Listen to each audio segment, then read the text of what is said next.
Hi, I'm Tim Elmore, and it must have been said by a million other people, we are leading in crazy times. Fortune magazine released an article last year called The Great CEO Exodus of 2020.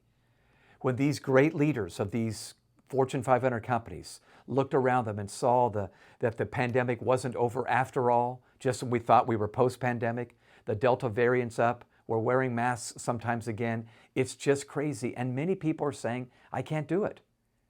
Loads of leaders in schools, companies, nonprofit organizations, healthcare units are just saying, I can't do it. I wish we had the luxury of this one young man that I heard about. He was a police cadet attending the police academy, and the proctor who gave the final examination offered a scenario for each cadet to respond to.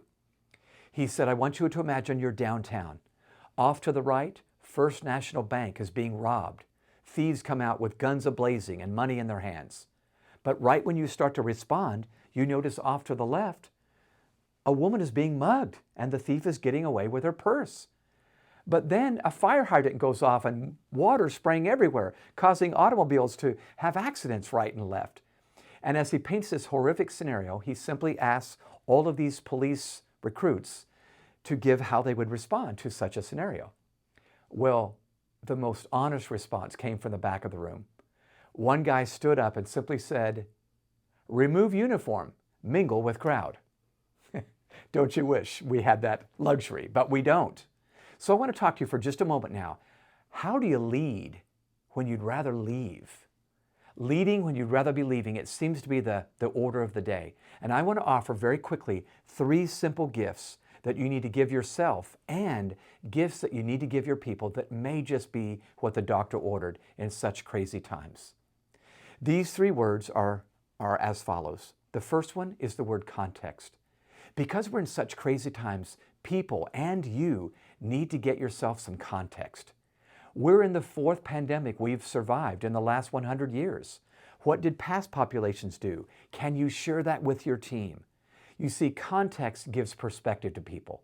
They become a little less anxious when they realize we've been through this before, we can do it again. The second gift we need to give our people and ourselves is the word applications. We need to clarify simple, actionable steps we can take right now. Even though you may not be able to tell your team what we're going to do in 6 months, you can say, here's what we're going to do today. Step 1, step 2, step 3. This offers clarity, and people just don't do well without clarity.